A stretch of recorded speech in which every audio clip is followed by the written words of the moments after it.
Good evening once again, and thank you for keeping us company. As we start off tonight's edition, let us inform you that the Minister of Foreign Affairs and International Cooperation, Dr. Vincent Biruta, is in Rome to represent His Excellency President Paul Kagame at the Italy-Africa Summit held under the theme, A Bridge for Common Growth. On the sidelines of the Italy-Africa Summit in Rome, Minister Biruta held a bilateral meeting with Abdul Hamid Dbeibah, the Prime Minister of Libya. The discussions are focused on deepening bilateral ties between the two countries. To what topped up our edition, more than 100 billion Rwandan francs is going to be spent on the rehabilitation of 5 marshlands in the city of Kigali, with the implementation of the project commencing in February. The wetland at Gikondo, that was once an industrial park, the ones at Rwampara, Rugende Rwintare, Nyabugogo, and Chibumba are the ones that are going to be rehabilitated and transformed as part of the initiative. You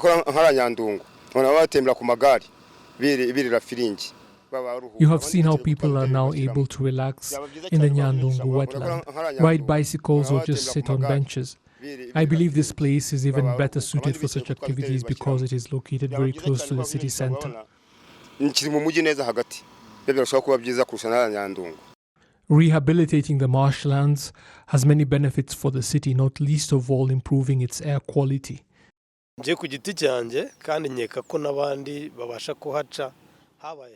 I believe, and I do not think that this is just my opinion, that the marshland is far more beautiful like this, and the air quality is also good. When the factories were first evicted, we did not understand why it was important, but now we do. These trees and the breezes are great. I recently went to Nyandungu and it is nice there as well. This place too can be great in that respect, with people cycling and jogging as well as swimming. These trees have made all that possible.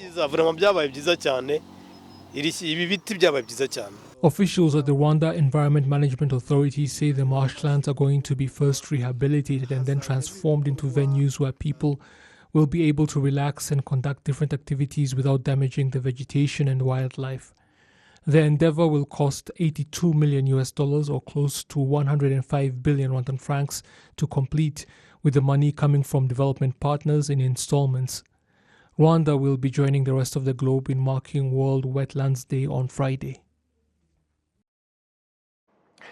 On Monday, the UK-Rwanda Business Forum kicked off. Delegates of this forum gathered in a joint gala dinner that is currently taking place at the Kigali Convention Center. And as we speak, Adams Kwizera, our colleague, is at the Kigali Convention Center. Good evening, Adams, and thank you for joining us. And we'll start by asking how is it going at the summit, and if you can share with us what are the top of the points or on the agenda as this forum kicks off. Thank you, Sam. As you said, we are at Kigali Convention Center, where the gala dinner of UK-Rwanda Business Forum is taking place. This is the forum which is expected to kick off tomorrow here at Kigali Convention Center. Now I'm with Michaela Rugwizangoga, the Chief Tourism Officer at Rwanda Development Board. Good evening. Good evening. Now, starting, what does this UK-Rwanda Forum mean to Rwanda? I mean, even to the local investors. Thank you. So the UK-Rwanda Business Forum is really an opportunity to strengthen our business linkages with the UK. The UK is a strong business partner of Rwanda. It's also our second source of tourists, if I speak from a tourism point of view. And over the next 2 days, we really see a business meeting happening. We'll have interesting conversation panels. We'll hear from successful stories from business British investors in Rwanda, but also from Rwandan investors doing business with the UK. And so it's exciting. Yeah, even during this forum, there are an exhibition. What should we expect from it, as well as it is also happening here? Yes. So beyond the panels, the exhibition is really the opportunity to have, further business discussion, to have one-on-one, and for people to, leave this space with deals. We want them to sign deals. We want more business connection with the UK, and this is the time. Yes. Well, this forum is expected to kick off tomorrow here at Kigali Convention Center and to end on Wednesday. I'm Adam Squizera, reporting live at Kigali Convention Center. Thank you, Adam Squizera, and we'll bring you more on the forum as it happens right from tomorrow. And as we continue this edition, the Ministry of Justice, in partnership with the European Union delegation, launched a new program named Justice and Accountability, which has an aim of empowering Rwanda's justice and reconciliation efforts towards a sustainable development milestone. We do have the details with Christelle Uwase. In the next 4 years, this program will be implemented under 3 components, which includes improving professionalism and skills of the justice main sectors, namely the Ministry of Justice, the Judiciary, the National Public Prosecution Authority, the Rwanda Investigation Bureau, the Rwanda National Police, and the National Commission for Human Rights. The aim is to help those institutions to provide speedy and fair justice to the country's citizens. Other things that will be done are related to unity and reconciliation among the citizens and amplifying the voice and accountability of civil society. The Minister of Justice and Attorney General, Dr. Emmanuel Ugirashebuja, demonstrates that the European Union is an important partner of the Ministry of Justice. One of the key partners in the justice sector, both EU as an organization, but as well as member states, individual member states. I would talk about the partnership that we've had with the Netherlands, the Kingdom of Netherlands, and many other countries in the justice sector. This particular EU support for governance and accountability in Rwanda is an important program, and the financing agreement which was signed recently includes program estimates for different areas, these particular institutions. Among the achievements that were achieved in the previous program, EU program, there was successful development of the alternative dispute resolution policy as well as the criminal justice policy, where we partnered. Certain aspects of the policy development were supported by the previous program. And then there was the successful establishment and operation of the Jalos district committees across the country. There was the implementation of the comprehensive training programs for justice actors, including Abunzi, MAJ staff, and Jalos committee members, enhancing the skills and knowledge. Of course, there was the successful provision of 5,453 bicycles to the Abunzi to facilitate them with the transport. The ambassador of the European Union, Belen Calvo-Iara, asserts that they are determined to support Rwanda in the journey of rebuilding the country in terms of justice after the genocide against Tutsi in 1994. We aim here to serve and to support the Rwandan's justice, reconciliation, law and order sector strategic plan, promoting justice delivery, inclusivity and human rights. The European Union support in these sectors reflects on the journey that Rwanda has undertaken since the end of the genocide against the Tutsi. The European Union and its member states have been supporting this journey since the time we were engaged in the Gatata tribunals at the time. Our member states have been also continuously engaging in this sector, and we are very proud to come in now in support to this program, the National Strategy for Transformation, your commitment to the SDG 16, your commitment to the implementation of the Universal Periodic Review commitments, and your Vision 2050. This program worth is 19.5 million euros, which is in addition to the 3.2 million euros that Rwanda was given from the agreements both parties signed in June 2023. The European Union has committed a 260 million euro package to Rwanda for use in the justice sector. Christelle Uwase, RwandaTV News. Thank you, Uwase, for the report. Members of the Rwanda Women Parliamentary Forum, FFRP appreciate their role in laws establishment and measurements addressing issues faced by children and women. This is as on Monday, the FFRP had discussions with the senators from the upper house of the Federal Parliament of Somalia who are in Rwanda for a benchmarking visit aimed at learning on gender promotion and development. We do have the details with Prince Manzi. Senators from the upper house of the Federal Parliament of Somalia began their benchmark visit with discussions with the Senate President, Dr. François Kaninda, who demonstrated the role of gender-inclusive-based politics in the country's development. Dr. Kaninda demonstrates that men in Rwanda's parliament appreciate the contribution of women in it. Yes, we are not burdened, rather supported. We appreciate the role of women in the country's welfare. Regulations we used to have had inequalities, especially when it comes to women.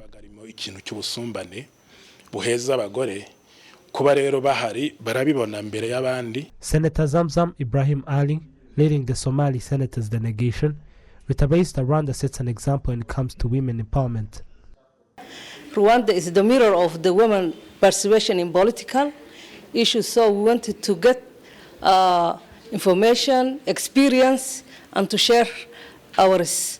So we selected, instead of going to the other country, to come to Rwanda for success of the women in Rwanda for political issues. How about the participation of women in Somalia, especially in parliament?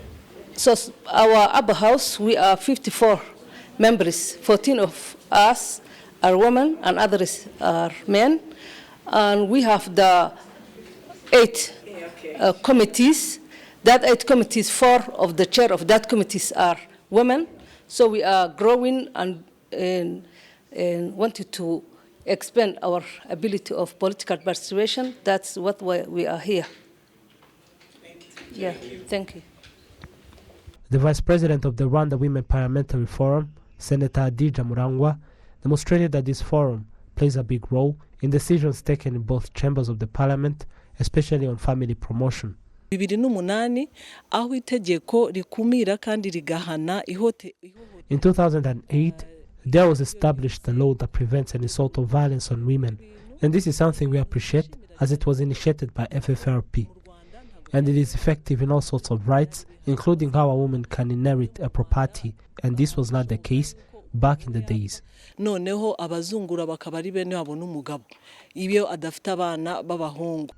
and Somalia have diplomatic relations, and these two countries cooperate through various international organizations, including the African Union and the East African Community, which welcomed Somalia in end 2023. Moving ahead, in the Rugarika sector of Kamonyi district of the southern province, construction activities have begun for an early childhood development center that will be able to receive up to 400 children.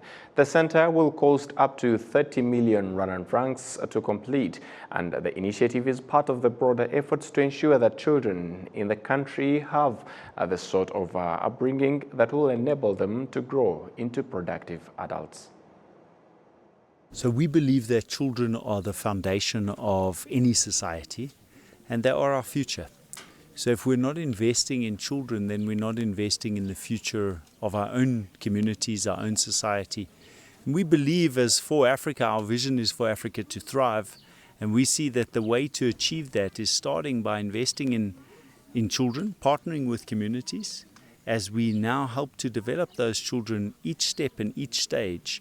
And so many of our activities and interventions like education, nutrition, health are very child-focused, but then we also, of course, partner with the community at a much broader level where we're able to do economic empowerment programs, food security and livelihoods, lots of training with communities. So it's not just focused on children, but we really do believe that children are the foundation of the community.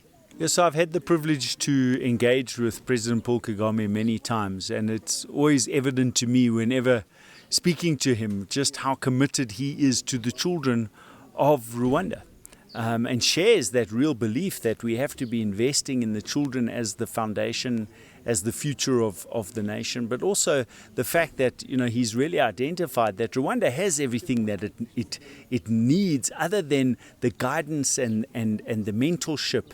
And this is what happens when we start to provide educational institutions that are really taking children from a young age, even at an early childhood development stage, and actually mentoring them, developing them. And it starts, yes, with nutrition, because without nutrition, the brain, the body isn't developed, we can't thrive. And so I really appreciate that the policy of the government of Rwanda is to focus on children, there's this laser focus on early childhood development, as well as then ongoing education. And I believe that means that the nation of Rwanda is going to truly be a shining star, as it already is, but continue to be that and go from strength to strength. So construction is just the beginning. Construction is like the cornerstone. We have to build the facility, but then what happens is we invest in running that facility incredibly effectively and efficiently.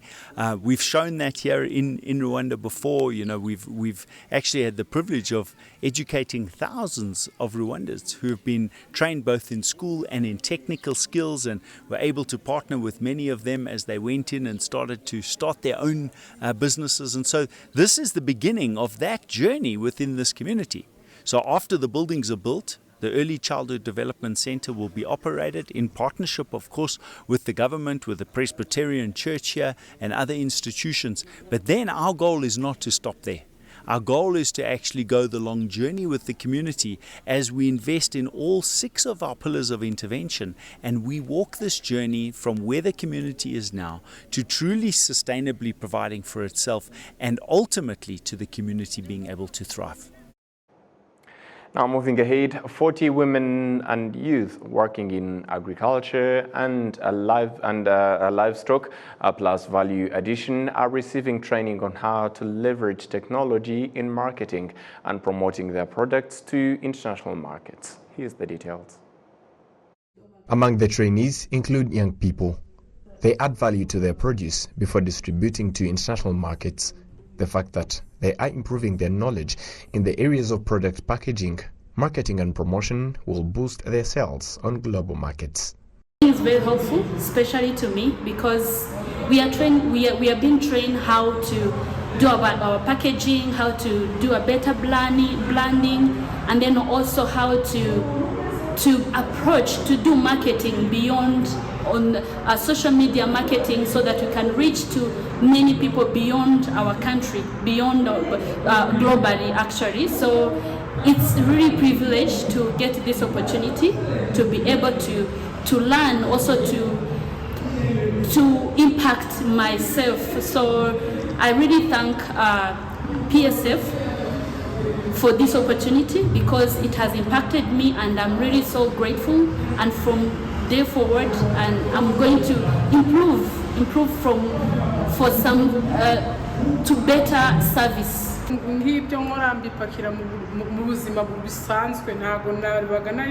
I've been using basic packaging means, and sometimes my products will get spoiled before reaching the buyer, which brought many losses.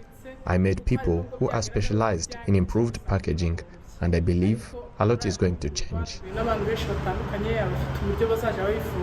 The training was organized by the East African Legislative Assembly Committee on Agriculture, Tourism and Natural Resources. PSF Executive Director Ingabire Jean-Françoise held the role of the training in boosting agricultural activities for women and the youth.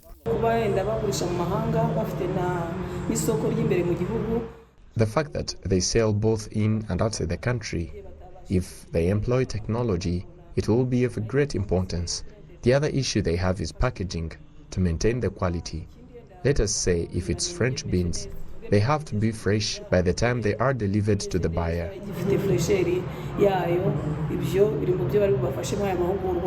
Some of those who help entrepreneurs get their products to international markets say the training is of a great addition. We do shipping and cargo transport for products like avocado and chili. We are adding efforts to make sure that even others who will bring their agriculture and livestock produce will be helped.